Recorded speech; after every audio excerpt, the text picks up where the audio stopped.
भारतात प्रत्येक गल्लोगल्लीत मंदिरे आहेत, पण तुम्हाला ऐकून आश्चर्य वाटेल की जगातील सर्वात मोठे हिंदू धर्माचे मंदिर भारतामध्ये नाही तर परदेशामध्ये आहे. अंगकोर वाट मंदिर हे कंबोडियातील अंकोर या शहरात आहे. या शहराचे प्राचीन नाव यशोधरपूर असे होते. हे प्रामुख्याने विष्णू मंदिर आहे.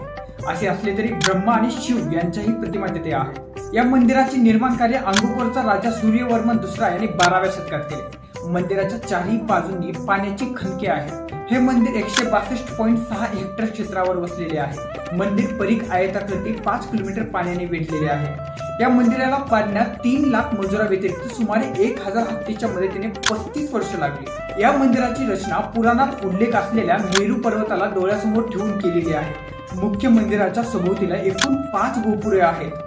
गोपुरांच्या आत आल्यावर 2 लहान आकाराच्या इमारती आहेत. त्या भिंतीवर रामायण महाभारतातील अनेक प्रसंग कोरलेले आहेत. अशाच माहितीपूर्ण कंटेंटसाठी फॉलो करा, शेअर करा.